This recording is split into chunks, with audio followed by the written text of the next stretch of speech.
Hold on. Can you hear? Yeah. It's a Zoom call. It gets recorded. But why can't you see my face? Not yet. I was having trouble getting in. Steve Maxwell. Hello, There he Steve is. Maxwell. Well, there I am, but where are you? Yeah, where? What are we doing wrong? What? Oh, no. I had a heck of a time getting into there for some reason.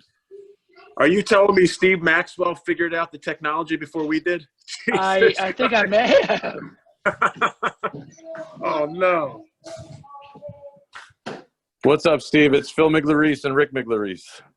Phil and Ricky. Okay, I see some. Okay, I see Al. That's Al. Do not see Ricardo or Philip. Yeah, is there something that we have to push on here to get? Let me see. This Yeah, I mean, if you go, if you Meeting slide setting. to the side, oh, slide to the side. yeah, or you'll what? have to start your video. Start video. Oh, okay. There, okay. There we go. I see you guys. Nice hair, Rick. I want to let you guys know I purposely did my Steve Maxwell haircut today. I shaved it. No more, man. And I'm looking at him, and he's got my haircut. Well, I'm gonna let you guys talk. I just wanted to say hello. I invited a few people to watch too, if they're around. So I just wanted to bomb this conversation. I'm sitting here in my bathrobe in my little tiny house, and I'm about to do goblet squats with a 45-pound daughter, 4-year-old. there you go, man.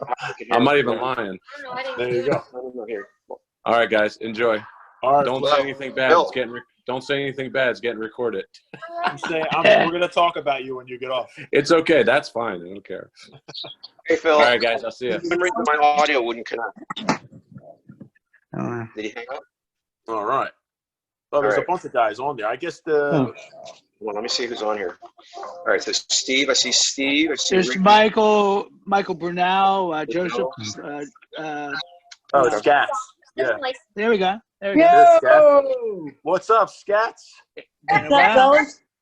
Steve Maxwell. I talk about you to Scats all the time when he talks about all the crazy workouts that I do. Well, wait, Steve Maxwell won't remember me, but he bought horse Gracie inside Gino Steaks when I was working there. Oh, that's right. I was there. Okay, wow. That was aeons ago, man. Yeah, I had you guys in like the booth. a lot of water under the bridge since then. Yeah. Who would have think 15 years later I started jiu-jitsu? Hey, well, everyone starts when they're ready to start. That's And right. not the moment before. Well, So speaking of starting, Steve, Scats has an interesting story too. He was born with like a rare brain cancer. Yeah. And he's like a walking miracle. I've known Scats since I was hanging out in South Philly, and I used to see him coming around. And one day he stepped into balance, and he wanted to start jiu-jitsu. We told him he couldn't get his belt unless he lost a certain amount of weight, and the kid lost close to what, 100 pounds, Scats? Yeah, 97 pounds exactly. Wow. And under a year. Just by doing jiu-jitsu and just watching what he eats, and not eating not eating Gino steaks. That's what he's doing. Peanut butter sandwiches. Yeah. Well, it just goes to show it ends up being calories and nothing else. Yeah. Yeah. I mean, seriously, it's just all about intake. Rick, all this bullshit about paleo or keto. You don't need any of that stuff, man. I mean, all diets work the same. You just eat less than you burn. Well, thermodynamics, right? Some are a little bit. Some are a little bit easier to follow, obviously. Right. And of Steve, course, health. So you suggest eating? What types of foods do you suggest eating for jiu-jitsu? One thing I've known for you to be. You've been your own guinea pig since I've known you since I was a kid, which was always interesting to me. And I always looked up to you in that way. And I could never find, I had to do like a trial and error thing to see what gave me energy for the next day to train for like the hours that we were training for. And like some days I would feel sluggish, and other days I feel like I can train forever. But I'm always interested in other people's diet regimens. I don't want to say diet because when you say diet and physical therapy are like temporary. I like to say like eating habits. So what type of it has to be lifelong. Yeah, exactly. I discovered the works of this Dr. John Chilton, and it's real interesting because he was echoing everything I ever read about in Ayurveda. Ayurveda being the oldest medical system behind yoga. Ayurveda, basically, yoga is just a branch of Ayurveda. And this Dr. John Chilton was echoing everything I read about Ayurveda. He was also echoing a lot of what I had read about in the Gracie diet. And the Gracies didn't invent food combining. And once I looked at Chilton, it just made so much sense to me. And nothing's forbidden on the diet. It's just that the bulk of the diet is, fresh produce, fruits, vegetables, and you just keep your carbohydrates and your proteins separate. So it's basically food combining. So you don't combine proteins with their vegetables? No, that I do.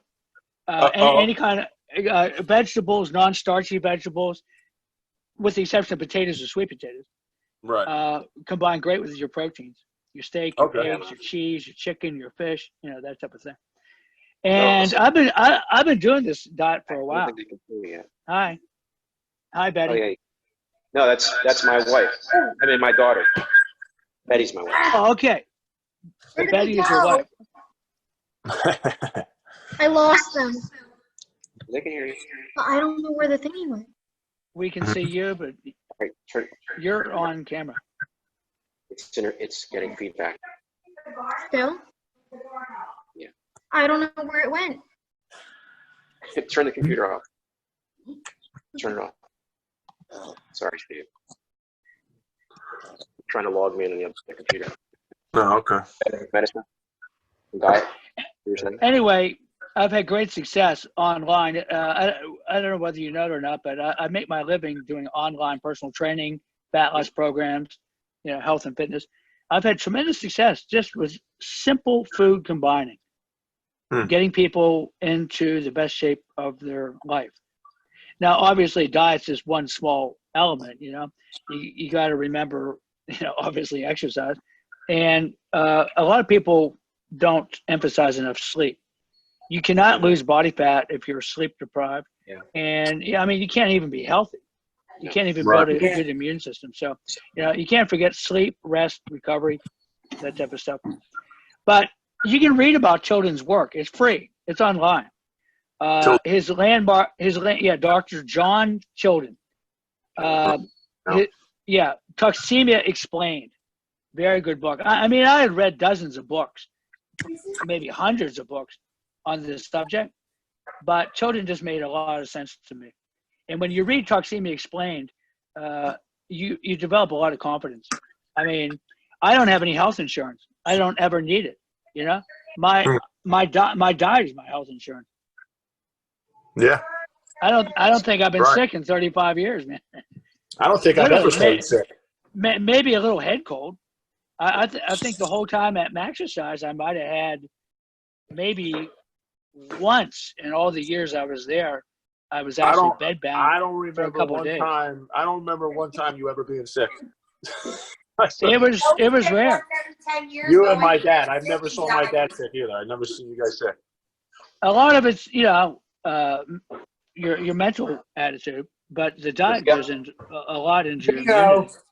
And nowadays with gut health, everything they're discovering about gut biome and its relationship to the immune system, and even the way you think mentally.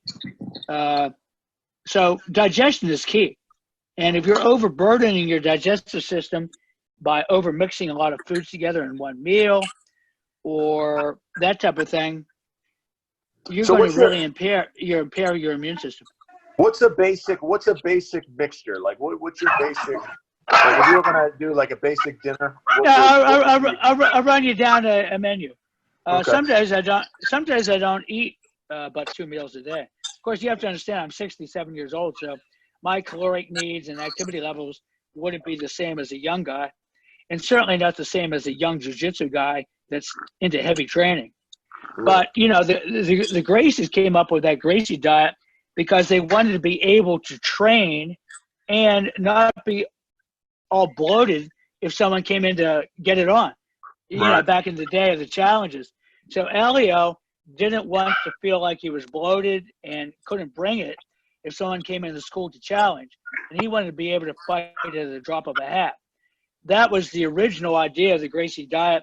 And Carlos, in his genius, you know, figured out that combining certain elements together really delays digestion and can make you feel really bloated. And take that a few steps further. There's other guys that have done food combining. The one thing the Gracies would do would be they would mix starch and protein sometimes.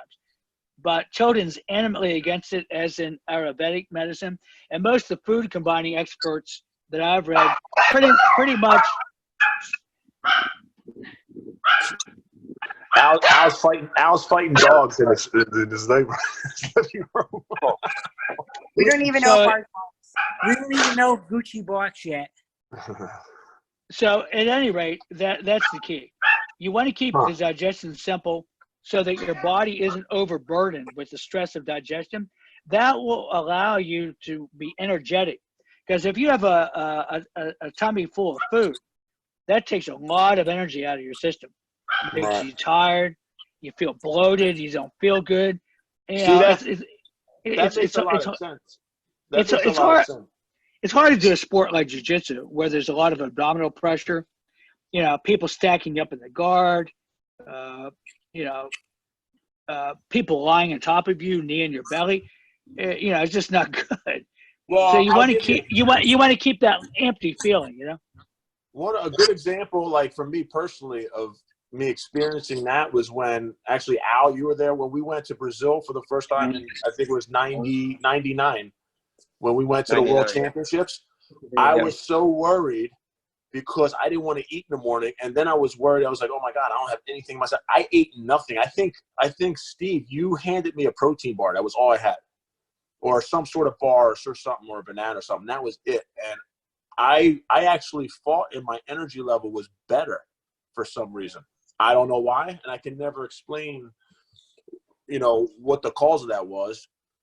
And then other days I'll eat a full meal, and then like you said, I start to get fatigued or whatever. It doesn't take long, but I don't have that energy. I don't have that energy. So I'm always, I feel like I'm in constant search of like the perfect meal to eat, or the perfect combination, I should say, to eat to jump into. I'll give you a rundown of my own personal diet today. Yeah. I woke up early, and I like to drink cold brewed coffee. It's made from soaking the beans. It's very strong, very powerful. I mix the cold brewed coffee with coconut water. Very nice combination. Sounds kind of unusual, but there was a guy in Maui actually who turned me on to this. Coconut water and cold brew coffee. And it's usually pretty strong. And I'll usually go out and do some type of, you know, walking or mobility or something. And then usually my first meal is around between 11 and 1 o'clock, depending on how early I get up. And today's meal was 3 oranges, 3 big California oranges. That was it. And then later, just before this little Zoom session, around 3 o'clock, I had prime rib with a large raw vegetable salad. And I probably won't eat again for the rest of the day. It was a lot of meat. There's at least more than half pound, I would say. Oh. And a big salad. Oh, and on the salad was steamed broccoli. I like to mix the steamed vegetables with the raw vegetables. But, you know, it was a nice big meal. I don't feel bloated or anything, but it was substantial. And that should hold me pretty much. If not, I may have another little piece of fruit. The day before, I had 3 meals. I had fresh berries in the morning after my coconut water and coffee. And I ate about 1 o'clock yesterday, and I had scallops and fresh tuna, also with a big vegetable salad. And then later that night, I had quinoa. I love quinoa. Quinoa. Yeah. The way Teresa cooked it up, she mixed it also with a little bit more vegetable. So that was a fruit-based meal, a protein vegetable or protein salad-based meal, and then a starchy meal. Now, old guys like me that don't expend as much energy as you young guys, we don't need starches, not as much at least anyway. So the starchy carbohydrates do give you plenty of energy, but people that are overweight or trying to lose weight, or elderly people such as myself, starches just aren't that important.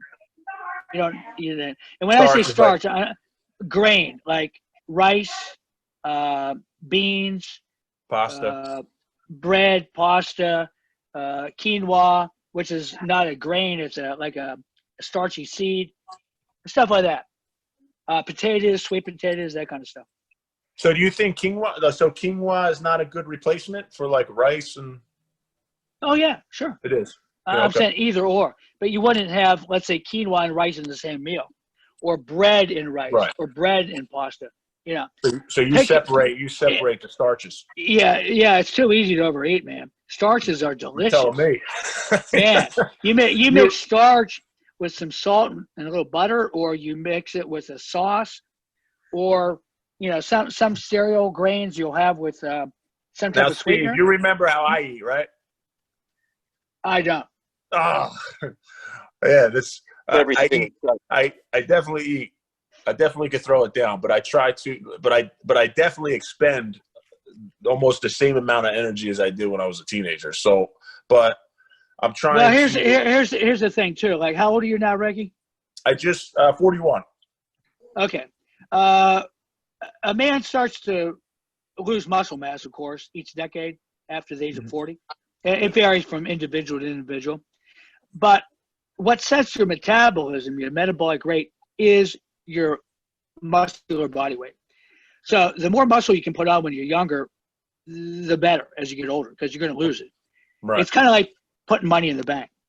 So anyone that's been training 3 to 5 years of resistance training has already reached the genetic potential.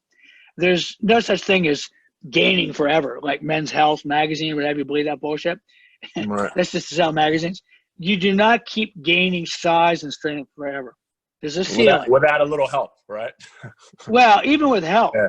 Usually within 3 to 5 years, you've hit your genetic peak. And then you try to hold on to that, and you very slowly begin to lose it over the decades.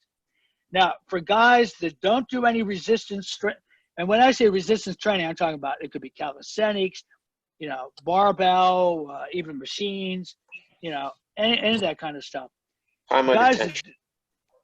Time under tension. Guys that don't do any resistance training, they pretty much start to go down really steep and very fast. And, it's not a pretty sight. Yeah. It's called age-related sarcopenia, age-related muscle loss, which can be completely reversed and or prevented. Well, now, when I say reversed, I'm talking about, let's say a guy hasn't trained in 20 years, and he's already in his 60s. He can gain back a lot of the muscle of his youth, not all of it.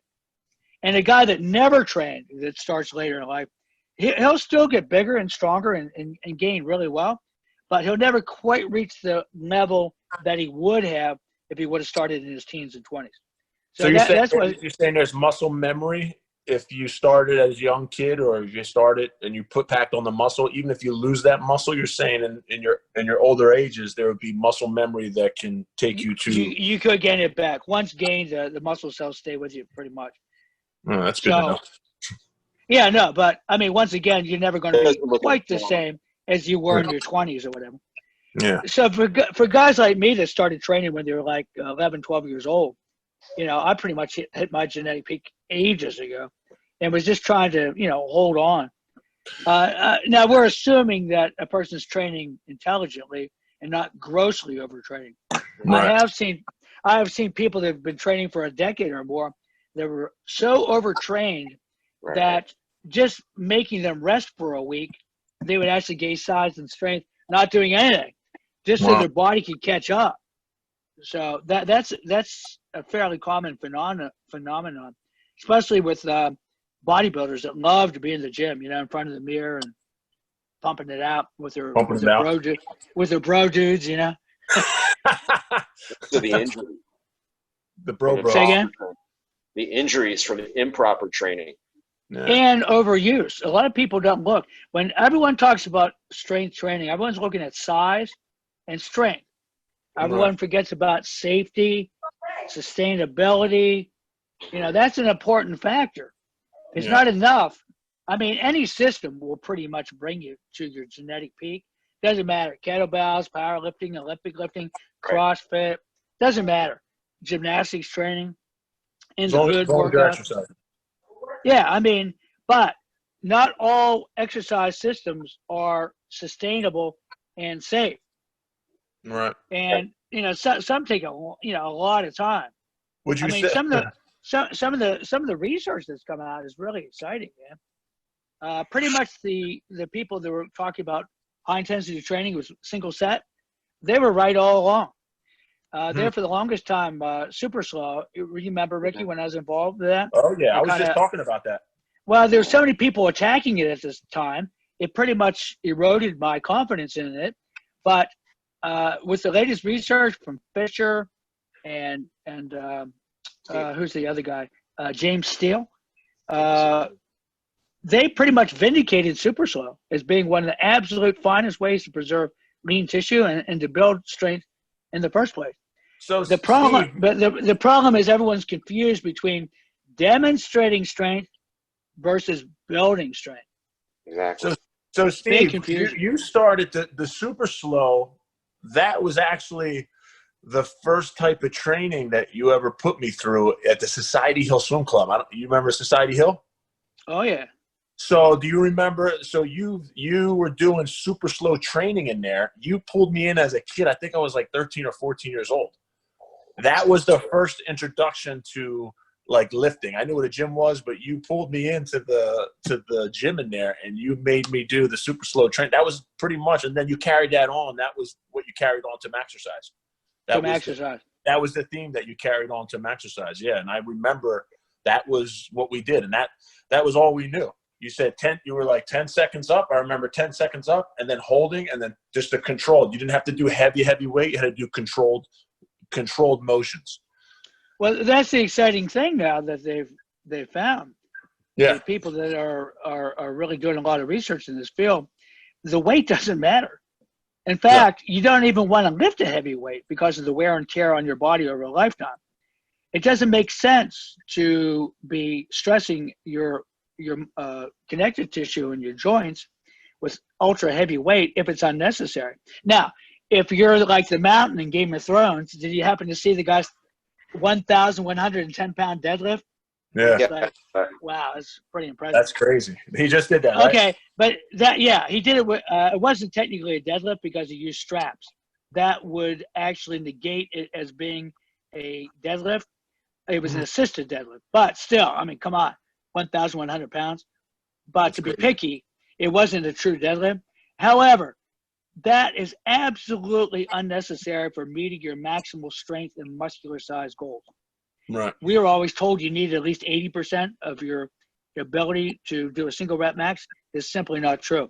People are making great progress with even as little as 40%. So a clever fellow can figure out how to take a light weight and make it way harder. We also know that you don't need more than one set. Doing 2, 3, 4, 5 sets just simply not important. I mean, I'm not saying you won't get results doing multiple sets, obviously, but you won't get any better results than doing a single set. You simply get won't. Hypertrophy. For hypertrophy or strength or anything else. Now I've been doing for a while that right before COVID, she started doing super slow, but she wasn't aware that it was super slow training until she described to me what she was doing with a trainer. And I went, well, that's just what we used to do with Steve. Yeah. Betty, yeah, it's really excellent. But it doesn't have to be like 10-10, you know. It could be as fast as 4-4. The key is not using momentum and using sloppy technique. You can't go much faster than 4 seconds up, 4 seconds down without starting to involve momentum. And it also makes, at the top of each rep, there's what they call a turnaround, and then at the bottom, a lower turnaround. Those turnarounds are often not factored into the equation. Your ability to change direction smoothly with the weight will save your joints a lot of wear and tear. Believe me, I got sucked into that whole Russian kettlebell system. And at the time, it was kind of exciting and kind of made sense. But I saw a lot of wear and tear on people's bodies doing the kettlebells. Well, I remember I used to do your classes at 7 o'clock in the morning 3 times a week. Remember the first one I did, I threw up. A lot of those people have a lot of joint issues, including myself. I gave myself a bone spur on my right shoulder doing the snatches. You remember my ex-wife, DC, she had to have hip replacement surgery. And they blame a lot of that in the kettlebell. Pablo Setsolin, Mr. Kettlebells himself, has had double elbow replacement surgery, can't do pull-ups. That's why his latest workouts are all basically 2 exercise workouts, because he can't do anything. His right-hand man for the longest time, Dan John, double hip replacement surgery. And he's like 6 or 7 years younger than myself. Wow. Look at the guy that's the CEO for Strong First. The old RKC turned into the Strong First thing. Brett Jones, who was big in the RKC and now the CEO for Strong First, he's had 9 knee surgeries. And he actually brags about that like it's some kind of badge of honor. What kind of fucked up training creates the need for knee surgery or hip replacement? That's the guy who CrossFit. What's his name? Richard Fromm. Richard Fromm? No. The guy that created CrossFit, not the CrossFit competitor. Great Glassman, yeah. Glassman. That's basically an obese cripple, But I've seen it over and over again with CrossFit guys, too. The number 1 CrossFit team pretty much in the world was Iceland. I've done many, many trips to Iceland. I've done many seminars. And the guy that started CrossFit in Iceland, his name was Laver, Laver. He pretty much was a cripple by the time he was in his mid-40s. Wow. One of the stiffest guys I've ever seen. The guy was so stiff from doing the Olympic lifts. And he pretty much just sold the business and got out of it altogether. He was in so much pain he couldn't work out anymore. So it's not enough just to be big and strong and use heavy weights. Yes, you can use heavy weights and get strong. Obviously, if you're a weightlifter, you need to be worried about how much weight. But what I'm saying is you can use light to even moderate weights and still get a tremendous training effect. But it has to be effortful. It has to be really hard, or your body has no reason to adapt and become stronger. So you're saying with the moderate weight. So so what I do is and now that I'm listening to you, maybe I'm doing a little wrong. You do 100 of everything. I do the 100. I do a 100 rep workout. I've been doing it for 10 years now, because I did the super heavy. I did the 1 body part a week. I tried all that. And the reason for doing that, my main concern, because my only concern is to be efficient in jiu-jitsu and be healthy in my body, obviously. So I started the 100 rep workout. I do 100 chin-ups, 100 push-ups, and then if I'm using weight, it's never super heavy weight. But it's never super lightweight either. It's enough that I can do maybe a set of 20 or a set of 15, whatever I have to do to get to 100 in the actual workout. And I do a full body every time. And I did that because I wanted more times to train jiu-jitsu. So where I was doing Monday, Wednesday, Friday jiu-jitsu, maybe just Tuesdays and Thursdays, I would do a full body. Where if I was And it would limit my time of walking to the gym, going back to the house, and then I could do more jiu-jitsu. So my main concern was always being more efficient and pretty much you building a weapon in jiu-jitsu. I've enjoyed high repetition programs, but once again, the latest research shows that repetitions don't matter. It's the time under load of each muscle. So you'd be better off doing much fewer repetitions and going way slower. So more controlled. So you're saying stay with the body weight. Stay with the body weight. Chins, dips, pull-ups, chin-ups, body weight rows, squats. And you don't have to do pistol squats. I have this way, it's called short lever exercises. You do the squats from rock bottom, but only slightly above parallel. Usually most people do them the opposite. They just go down to the top of the thighs parallel and stand back up. That's the easy range. You could do, you could do a lot of repetitions in that range because most people are already strong there. Right. Of course, what I found is most Americans can't squat. Too stiff, too tight, too obese, too fat. I mean, I've been traveling the world for 15 years now, in much every corner. I've been to Australia, New Zealand, Russia, China, Vietnam. I mean, Singapore, Hong Kong. It just goes on and on. All over Europe, just about every country. All over Scandinavia, including Iceland, Sweden, Denmark, Finland. I've been to Russia 8 times, Canada. My point of this is I get to see the big picture and what people are doing. Yeah. And I can truthfully tell you that Americans are the fattest, weakest nation on earth. It's absolute. I agree. Criminal. It's British. It's criminal. It's criminal. Well, very close. And the Germans are, you see some pretty rotund Germans out there walking. Well, when I was in, the worst is like the Arab Emirates. Oh, the sheikhs, just awful. China too. The kids are so obese. But man, I'm telling you, those Russians, they're lean, dude. All over the Balkan countries and the Baltic countries. Lean, good-looking people. Steve, you talk about people can't doing a squat. When people walk into the jiu-jitsu, when people ask me about jiu-jitsu, they say, well, what's the first thing I said? It's going to make you healthier in 1 week. And they always ask me why. And I say, when's the last time you actually sat on the floor and stood up? The normal human being, I ask people this all the time. We stand up off the floor and on the floor maybe 500 times a day if we're in the gym all day, right? Especially in jiu-jitsu, man. A normal person, just think about it. They get out of bed, they put their feet on the ground, they take a shower, they go to a job, they sit at a desk, they wake up, they can go a month without sitting on the floor and standing back up. I know friends who are younger than me who can't even play with their kids because they can't. The old saying, use it or lose it, man. Movement skills are important too. Yep. And for elders like myself, people over 65, getting up and down off the floor becomes a real problem. I mean, I live in a community. It's called Port Townsend. It's on the Olympic Peninsula of Washington State. Pretty good place to be isolating right now because the weather's damn perfect. Never gets cold, never gets too hot. Unlike Seattle, we don't see nearly as much rain. But in my community, the average age is about 55. So, so that means half of that is over 55. So there's a huge elder community. And I was teaching a couple fitness classes at the SBG gym.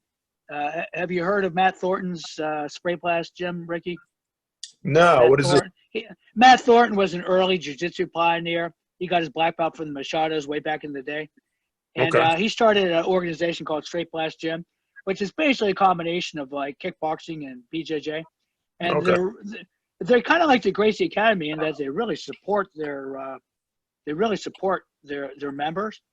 Anyway, I was teaching fitness classes in the morning at this place, and I couldn't believe almost everyone in there was like a year or two younger than myself. I felt like a fucking god. It's like I just take this stuff for granted because I've been around you young guys all my life, and getting up and down off the floor, I can still break fall easy, man. Forward, backward, side. I do it on concrete though. That's the Russian way. If you can't break fall on concrete, you don't know how to fall. So they teach you from day one to fall on concrete because you're just kidding yourself on a soft mat. Anyway, the point was these people couldn't get the fuck up or down. It was like, oh shit. That's crazy. Like I said, I had been used to doing seminars in Europe and Asia and such, and I was used to younger athletic crowd. When I saw like what regular citizens are like after being away from the fitness, for a while, it was quite shocking. But be that as it may, I'm here to help people. So whatever level you're at, you can always improve. Yeah. And that's why I tell people who start jiu-jitsu, I said the first week you're going to be healthier because you're going to be able, if I can just get you to sit on the floor and stand up, your body is going to adjust and you're just going to be healthier altogether just by the habit of doing that. And I try to get people off the chairs and sitting on the floor, on the floor or laying your stomach in the Sphinx pose like you did when you were a little kid. Great for your spine, helps prevent forward head, kyphosis in the upper back. And make your TV time or watching your Netflix movie, make that like your stretch time. Just sit there on the floor with a yoga mat and just grab your toes and do it. If I'm playing with my son or my daughter, I'm always on the ground and I use the play time as me stretching. And kids can really, keep you pretty spry. No, you're not kidding. Mine does. Mine, I have to watch. I feel like I need self-defense in my house. They're attacking me everywhere. I think it's amazing though that now all of a sudden everybody is so concerned about their health and wearing masks. Yeah. And yet when I look at them, I'm like, well, clearly you're overweight. You can't touch your toes. You can't squat. You have underlying morbidity issues, but you're worried about a virus. Yeah. Well, it's really funny how it takes something like this to get people to start to think about their health. I hope so. Hopefully maybe this will have a silver lining and people will finally not take their health for granted. We know that you can build immune system through proper diet, getting sunlight, don't forget the vitamin D, getting the skin exposure to sunlight. Biggest organ. Say again? Your skin is the largest organ. Yeah, absolutely. I'm an advocate of using the tanning salons, not to get a suntan. Everyone says, oh my God, how can you use a tanning salon? That stuff is cancerous. No, it's only for the pools that try to get dark on those tanning beds.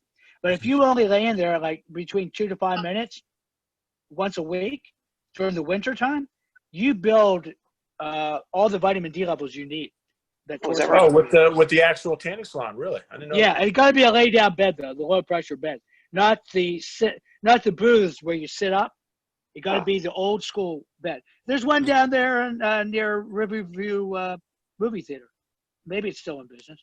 In the shopping center, it was. It's like a row house down there near the Riverview. No, I know. I live down the street from there. It's not B-Tan. It's not. It's gone. Not it's gone. Yeah. Okay. That's funny. You remember? That's where I used to go. The sign is still there though. Okay. The sign's still there. The sign. Red therapy, Steve? Say again? You ever use red light therapy? I don't. I've been told about it by some clients, some friends. I may look into it. I would like to get myself a far infrared, like a little mini sauna. I have one. I think that'd be really good. Fantastic. Yeah, it's fantastic. Yeah, I tried my friends. I have a friend in Folly Beach, South Carolina, who lives right near the water, and he's a brown belt under Helson, but not a happy brown belt. He jumped ship to me because of all the bullshit, Uncle Helson. We don't need to say anymore. But anyway, so I'm gonna promote him to his black belt. I was scheduled to go this spring, and I was gonna promote him, Jason C. Brown, and Mike Malinkas. They're all gonna have to test. They got to pass the master test of jiu-jitsu. Not all of it. It'd take hours. But I'm gonna just randomly. But your self-defense and stuff. I'm gonna randomly leaf through the self-defense and pick stuff out and have some alternating attackers to make sure they can handle themselves in a combat situation, and then watch them wrestle a little bit, and I don't even care about people winning. It doesn't matter, because those guys are damn near 50 years old, all of them. So, what I'm looking for is the art of the soft roll. Are they grunting? Are they holding their breath? Are they trying to muscle guys? Do they panic? Are they being cool? If they do get caught, are they stupid and trying to fight out of it? Are they, being smart and tapping? So the art of the soft roll. The flow. But that all got canceled with this virus thing. So Jason, I talked to Jason not too long, a while ago. He mentioned he was, he's prepping for that. So he has been studying. Yeah, I need to write him. Actually, thanks for reminding me. I need to write him, man. Yeah. And let him know that it's still on. I think we're going to go in September. But hopefully this is all. Most of the schools that I'm aware of, Ricky and Phil's is one of the only one that still teaches self-defense. Yeah, and it's an absolute crying shame that it really is. That it's that way. Like, I went to this SBG and they thought self-defense was stand-up kickboxing. And I was trying to tell the guy, well, imagine, you guys see that latest video of Mike Tyson getting back in shape? Oh my God, hitting the pad. It was amazing. Dude. I wouldn't want to be the guy holding his pads. Oh my God, the power. Everybody jumped up after seeing that and started shadow boxing. Imagine now facing a guy like that. Jiu-Jitsu can save your life. I absolutely believe Mike Tyson could not kill me. Yeah. I don't believe he could kill me. I believe you if I stood with him, he would smash me. I wouldn't stand with him. But he wouldn't be able to hurt me on the ground. Right. It's a whole new animal. I mean, there's always ground and pound, but I would bet my life on my jiu-jitsu to save my life in a situation like that. Yeah, and but these kids all think that they can duke it out with these guys. It's crazy, man. I'm just a little old guy, 67. Who am I going to punch? I mean, come on. It's stupid. But jiu-jitsu, it offers an amazing array of both stand-up and ground defense, and it's absolutely a shame that it's just becoming this kind of weird sport, really. People bearing bowling and holding guard.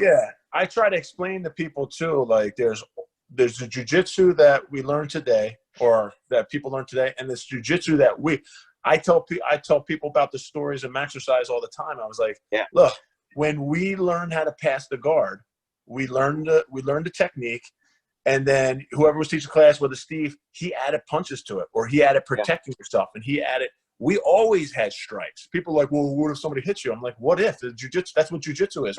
That's what you do. The jiu-jitsu that we started doing, whether it was on the ground, but we did what we call intelligent striking. We didn't go, we used a little headbutt just to maneuver and get to show the guy you could reach out and touch somebody if necessary. Right. And even if it was a snap, better cover up.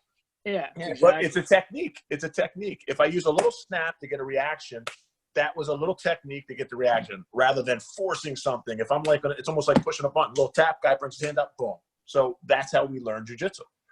And I agree. And I didn't invent that. I got that from Hoyer and Hoyce. Yeah. And, and now Henner and Hiron carrying on the same tradition.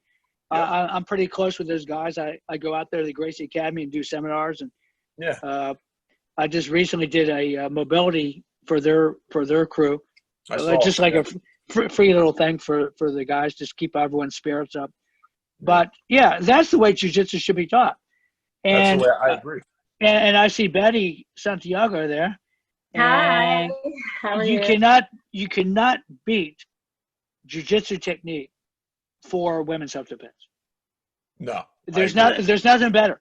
There's nothing better than jiu-jitsu women's self-defense. Absolutely. I think every girl and every woman should know the basics of jiu-jitsu self-defense. I really, honest to God, do. I think that I did start that. I did a perfect workout, where everything was for the first time, very slow weights. And I was telling my husband, I've done all the trainings that through the years, CrossFit, kettlebell, the whole thing.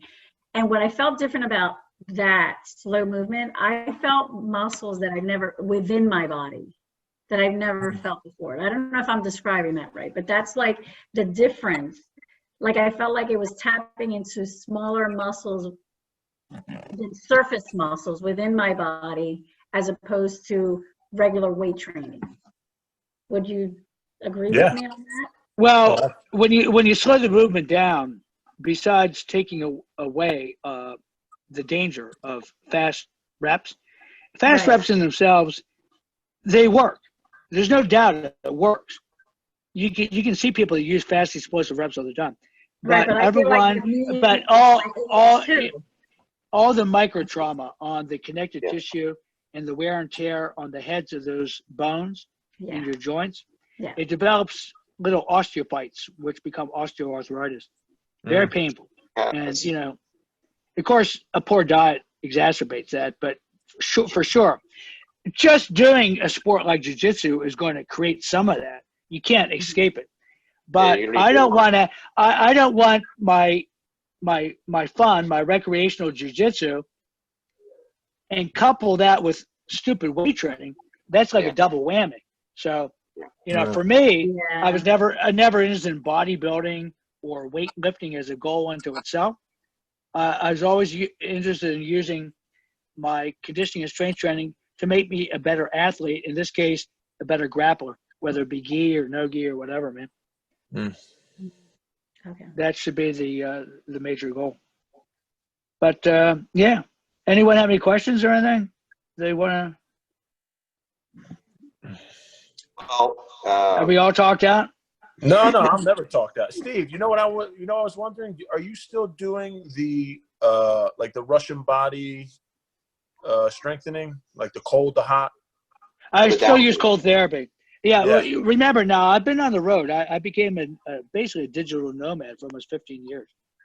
After I left Maxwell, I went out to Arizona and I worked with, remember Dave Bell, the Philadelphia? Yeah. Okay. He hired me as his personal trainer. And after my contract was up with David, I was actually living in a camper van. The RV, yeah. I remember. Yeah. And then after my contract was up, I was starting to run out of money.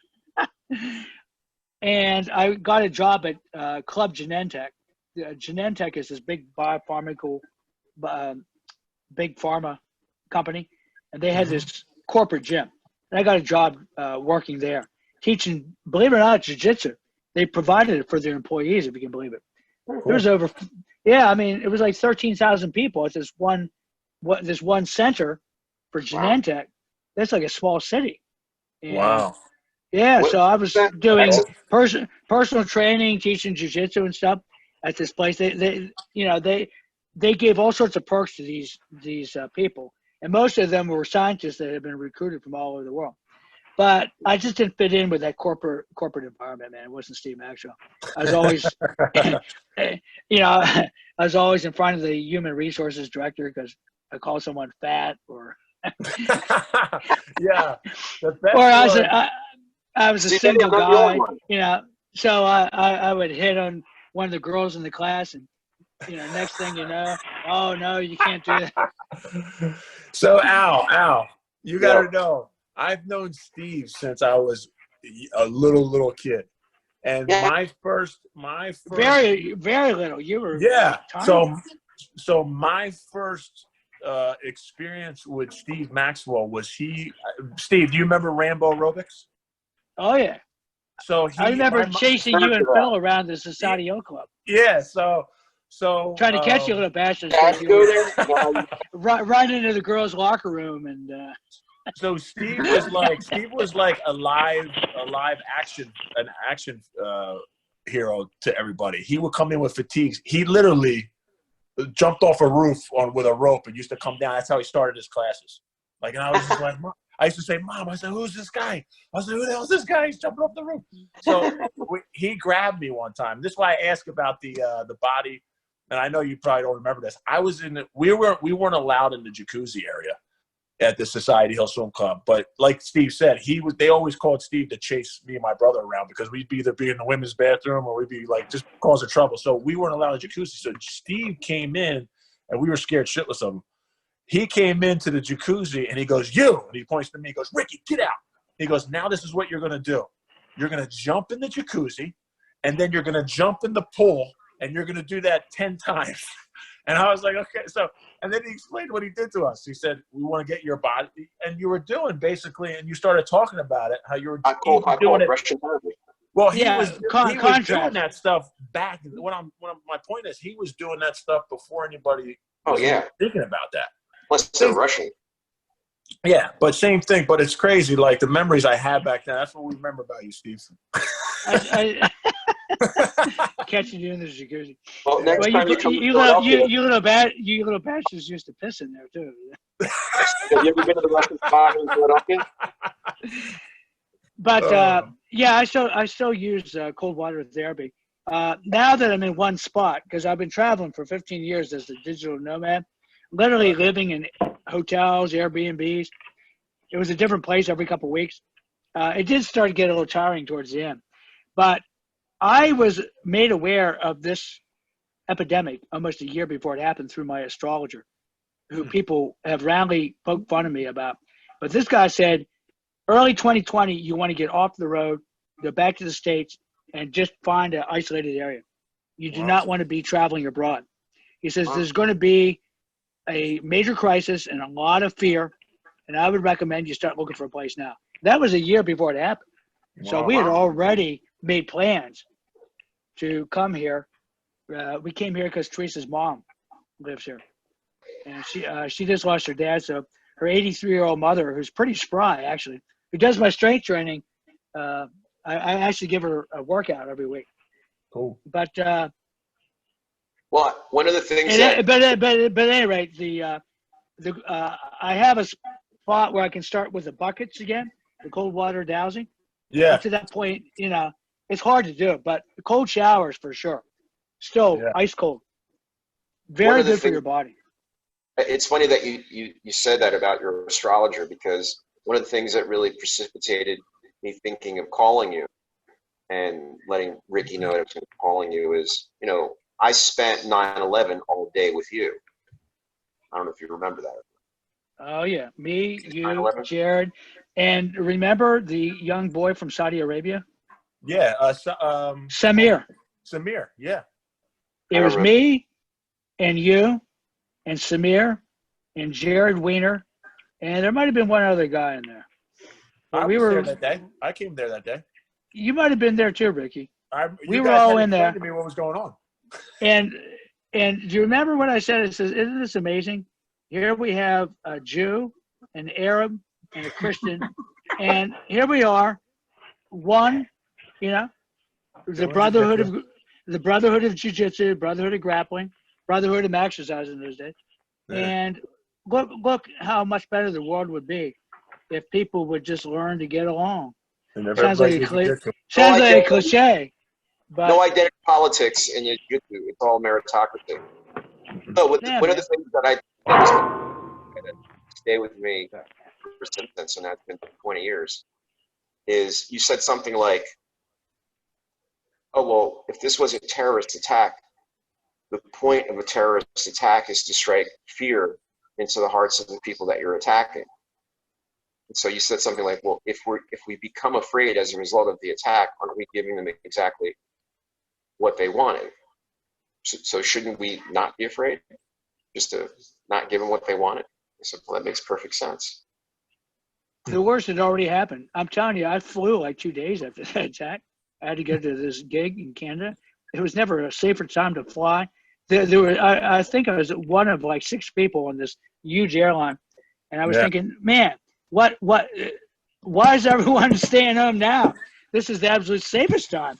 The shit already happened, But you can almost draw an analogy to what's going on now. It's really the fear. People that are afraid are concentrated on the things they don't want to have happen. And if you know anything about mental science and the law of universal attraction, know, Al, you understand this concept, that whatever you are concentrating on, if you're fearful, you're concentrating on what you don't want to have happen. That's exactly what will happen. You will bring that into, and you got it. I mean, I spend my time thinking about what I want to have happen, all the things I want, not what I don't want. And through the universal law of attraction, your subconscious mind will connect you with the right circumstances at the right time, the right people at the right time. Those that I need most and those that need me most will be inexplicably drawn together through this universal law of attraction. And I think Jiu-Jitsu helps you with that. That's my take. I mean, Jiu-Jitsu lifestyle itself just makes you want to be better. I mean, you talk to anybody who's addicted to it, which is almost anybody who goes on the mat. Their prime goal as soon as they wake up is like, how am I going to get better? What am I going to do? I eat better because of jiu-jitsu. I want to be nice to people because of jiu-jitsu. I want to, keep my body in shape. We do things like this. We bounce around different ideas of how to stay in shape. I mean, the lifestyle in itself is That's right. Plus, you meet, like you said, so many different types of people. Really, really good people, good folks. Yeah. So I'm hoping that a lot of the smaller schools don't go out of business. That'd be a shame. Unfortunately, I'm also, it's hard to say what's going on. The bigger academies are going to be okay. I'm engineered through the higher mindset and the power of my subconscious mind. I attracted a really good situation for myself here. So Teresa and I will be fine. Yeah. We're in a really good spot. I bought myself a little tiny house. Nice. And, it's very rural, very isolated. It's very tiny, yeah. It's I love really those. Small. My friend sells 150 square feet. I bought it. Living in one of it those. was made in Idaho. Homes. Just check out Idaho Homes online, and then we actually brought it here. It was pre-owned from a couple in Spokane, Washington, and we hauled it here with a big old tow truck and set it up in her mother's backyard. And, wow. We're connected to sewage, water line. We have a dedicated electric line. I got, internet, satellite, everything I need. It's just a very small footprint is all. That's all. I don't need a lot. I don't need anything. I mean, what the hell? Yeah. If I was, if I was still traveling, I was pretty much living in hotel rooms most of the time. And I like that lifestyle. It got a little tiring traveling, but, it's kind of fun to see how the rest of the world lives. Can you explain to the audience what fear does to your immune system? Yeah, well, even think about even just the definition of fear. It's an acronym, right? Yeah. It's fear of events that aren't real. There you go. Appearing real. Yeah. I mean, these things are not real. It's a mental condition. Wow. And when you are fearful, you create a whole cascade of negative stress hormones. Namely, a lot of people start to breathe in the upper chest, which creates a fight or flight syndrome. The shallow breathing creates this. You stimulate the fear receptors in the lungs, and that in turn creates a whole cascade of negative stress hormones. Cortisol, for one. Cortisol is a muscle wasting fat storage hormone. We don't need more of that. And you slow your digestion down. A lot of people have a lack of sleep. Can't sleep. So, some people are now till like noon or 1 o'clock in the afternoon every day. Or staying up all night. They're very They're very what's the word I'm looking for? They can't tell Monday from Sunday or Tuesday from Thursday. They're disoriented. You're talking about during this time. Yeah, during any time. Just being fearful in general. I mean, let's look at it intelligently. I'm not being unfeeling or anything, but it does have like a 98% survival rate. Oh, absolutely. No one wants to get sick. I have a feeling I would probably be one of these people that might carry it but don't really show symptoms. I don't know that, but I certainly wouldn't be. I wouldn't want to be. Well, what is that noise? It's my son. So, cut it out. Go ahead, Steve. I'm sorry. So Steve was about to discipline the shit out of your son. I was going to have to discipline him. You little rascal. That's good. That'd be great. That would be good. Don't he be was about naughty. to rip you out of the jacuzzi again and make you go back and forth. Good luck catching him, though. Oh man, that's where I learned to run fast. You see Steve coming. You learn to run as a kid. You guys are fast, man. You were the fastest pair of kids I ever saw. What were we just talking about? I lost my train of thought. Fear, cortisol, cascade. Lowered immune system, cascade of negativity, concentrating on fear. Oh yeah. You gotta look at this thing rational. you know, there's a very high chance that you won't get sick. There's an even higher chance if you get it, you won't die. There's a very high chance that you might not even show strong symptoms. Right. Now, the people that are at risk, you know, I feel sorry for them. You know, people with weak immune systems, people with diabetes, cancer, you know, obesity. Obesity definitely sets you up for it. Elderly people in old folks' homes. If you look at the vast amount of deaths, it's been mostly people in old folks' homes. Wow.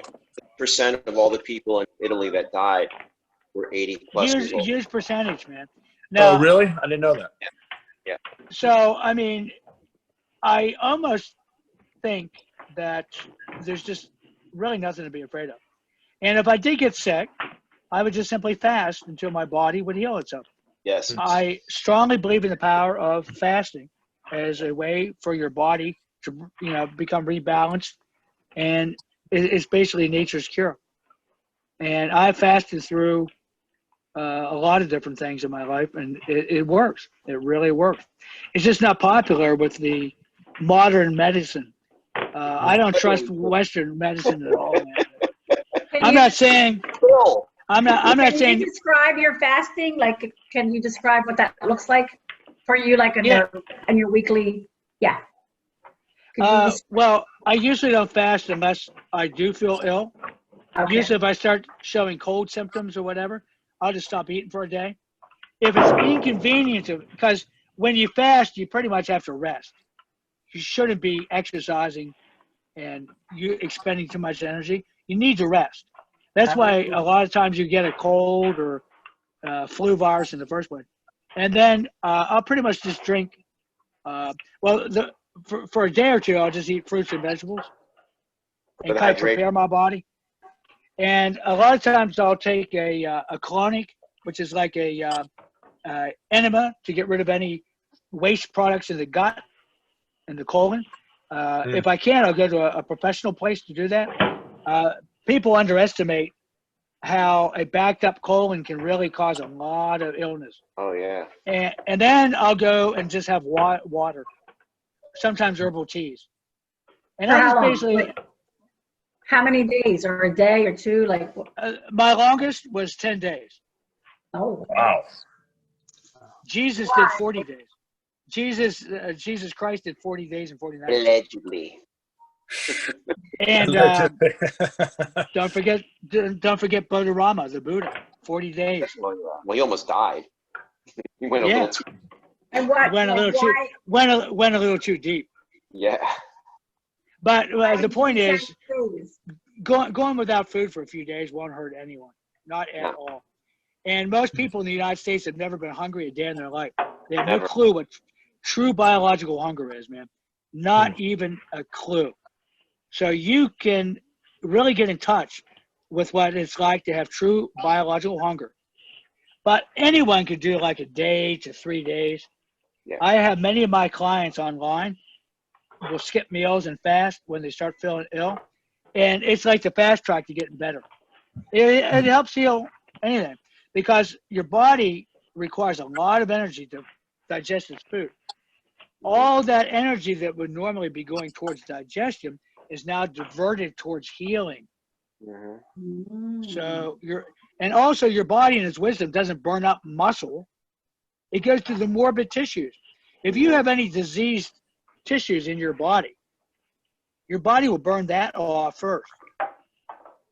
You're saying through fasting, Steve? Through fasting.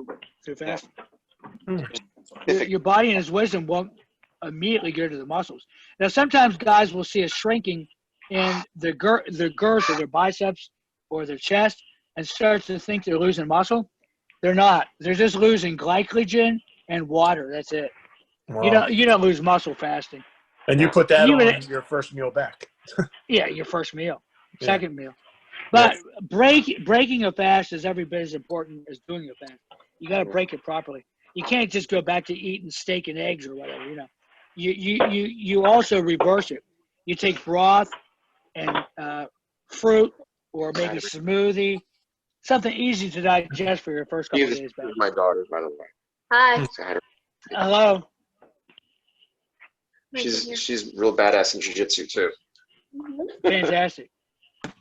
Yeah. Another little Mackenzie Durham.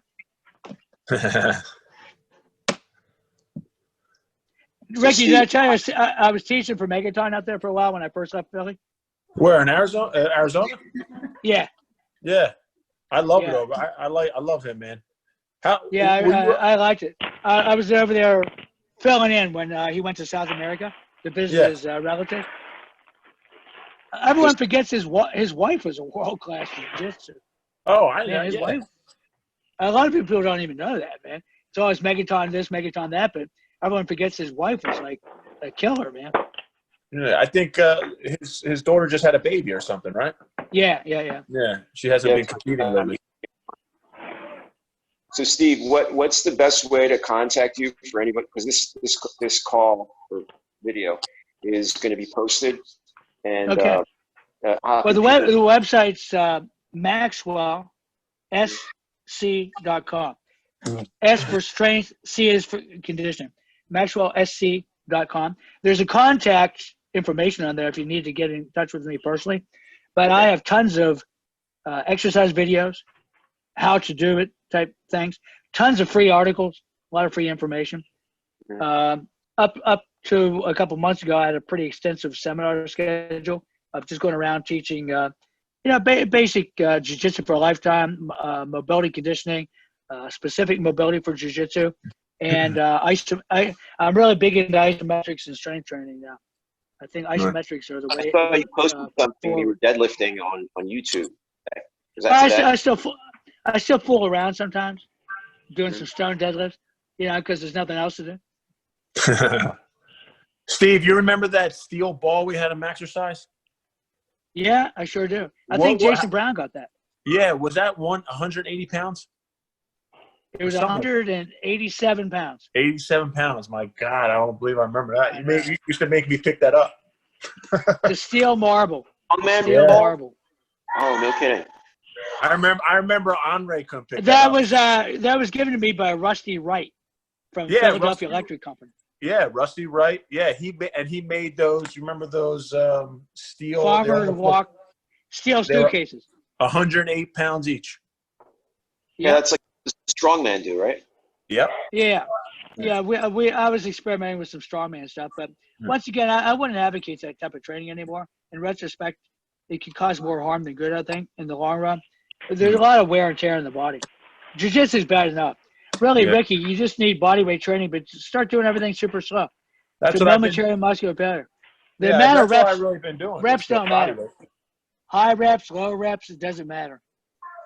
I'm gonna try now. I'm gonna switch it up now. I'm gonna do this. I'm gonna keep the same. Now, do you advise full body every workout, correct? I like full body. That's what we're not bodybuilders. Yeah. Next time you're in the gym, Rick, try this. At the bottom of a chin-up, imagine you're at the bottom, right? Mm-hmm. Arms are just a little unlocked. Very slowly, using a metronome, pull yourself up in 10 seconds. It's a long time. And don't start with 1. Start with 0, 1, 2, 3, 4, 5, 6, 7, 8, 9, 10. That seems like that's an eternity. Oh, I know. When you get to the top, squeeze and hold, and then very slowly do your upper turnaround and return back down. Also in 10 seconds. Each rep is between 22 to 23 seconds. Right. And 3 of those would be way, way better than doing 50 fast reps. Right. Swear to God. Right. A lot easier on your joints. Yeah. And you only need to just go to momentary failure. And when you hit failure and you can't pull yourself up, continue to pull for 10 seconds. Isometrically, as hard as you can. He's never had any problem. One and done. Who, me? I actually no, you want to know? I mean, I had the surgeries on my knee, but every surgery that I had was a freak accident. It had nothing to do. I never had pain in my joints. Every time I go to the doctor and they go inside me, they're like, "We got good news and bad news." He goes, "The good news is you have no arthritis." And I was like, "All right." That's good. Real good news. Yeah, and they said, but the bad news is you tore your PCL. I was like, oh, all right, great, go fix it. Here's something to keep in mind though. I used to do fast explosive reps, especially with the kettlebells, jumping squats, all sorts of shit like that, and I didn't have any pain at all either. Yeah, none. You know, right up until I did have pain. But here's the thing: a lot of accidents on the jiu-jitsu mat, or the football field, or the tennis court, or whatever. Football field, a lot of those injuries have been in the making for weeks, if not months and months and months. right. The wear and tear of the exercises is slowly eroding joint health. Each workout is like an insult to the connective tissue and the structure of the body. And so the joint's slowly wearing out. And then one day you're trying like a butterfly sweep or something, and bam, the knee goes out. Yeah. And everyone thinks, oh, it was the sweep. No, that injury had been brewing for a long time because of the explosive training, or, you know, the wear and tear. Just something to keep in mind. Yeah. Yeah. No, it does catch up. There's a reason why there's a due date in cottage cheese, you know? There's a what? A due date in cottage cheese. There's a due date in everything. Well, listen. Definitely, the longer you train, the smarter you train. And I think you got to survival, man. But I think even though we were one of the first people who've trained jiu-jitsu, and especially in Philly. But I think we did it right. The whole East Coast, East Coast, United States. Yeah. But we were the first, man. Maxwell, we were the first. We did it right because we had good guidance. I mean, you had experience. You were already, like I said before we even did jiu-jitsu. When I knew Steve was already having me doing the body conditioning workouts, in and out of thing, the super slow stuff. That's before we even knew what jiu-jitsu was. So I think it's important, that crew that we had at Magliarase. And now everybody who has their own school for Maxwell is like, they're the legit place. They're the places that still maintain. They're the places that started at the ground floor. Exactly. The people and they got the real deal. Those days it was the real deal, man. Straight from Master Elia, Master Horion, Master Helson, Master Hoyce, you know? Yep. Steve, do you remember you used to have the tripod always set up? I got that from the Gracie Academy, man. Yeah. I wanted to document. Well, right. So one day, no one could talk shit after it's all over. No. Well, we had. I remember every Wednesday, I would stay there from morning to night because I taught the kids class too that day. And I would go to Reading Terminal, come back, eat my lunch, and I'd stay there until we had a little hiatus until like the first kids class. Every Wednesday, there was always someone who came in, and I was always either there alone or Travis was there doing his little stuff. And it would be like almost like, a friendly challenge match, because it was hard to explain jiu-jitsu back then. So it was like, what do you guys do? Well, I said, well, it's like self-defense. Well, what if they hit you? And I'm like, oh my God, how do I explain this? I was like, come on the mat. So I would be upstairs. Steve probably didn't know about half the stuff we did there. And we would pretty much have a friendly combat for me to explain this is what it is. A nonverbal explanation of what jiu-jitsu was. And then, of course, we had our share of people coming in and trying, that wanted to get it on, yeah. I mean, that was like right from the beginning, man. Yeah. It was like a lot of crazy. Imagine if we had the technology of videos back then. How many videos would we have? Oh my God!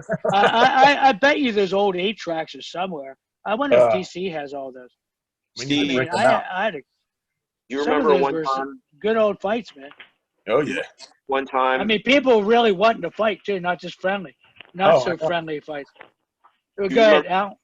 People would get frustrated. Asian guy that came in, and he said, "Listen, I'm a master of kung fu and death touch. And I want to try out my death touch, my dimmak on you." That kid from University of Penn. He's Asian. His girlfriend was white. Well, there you go, right there. He was living in the clouds, man. Yeah, he came in. Remember, he had a sword in his a little tube. Right. Remember what you did to him? Yeah, he did. Yeah, Steve. I still tell that story.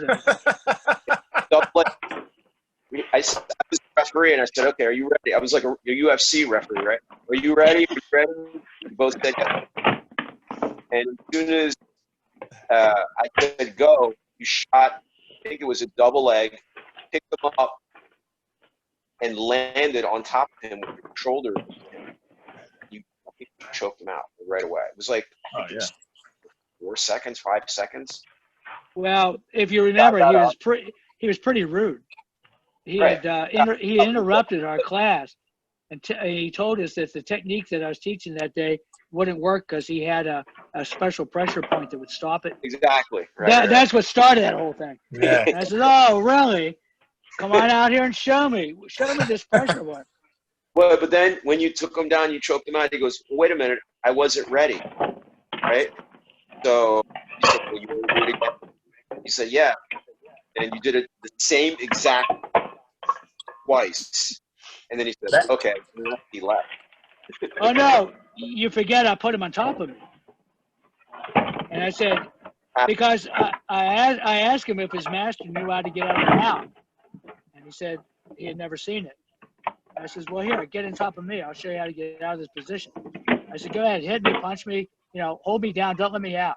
It was, and I flipped him out right away. But just to demonstrate that if you're on the ground and you don't know what to do, you're in trouble. And if you do know what to do, you can save your life. Yeah. Hey, with that, I gotta run, guys. All right. I gotta take off.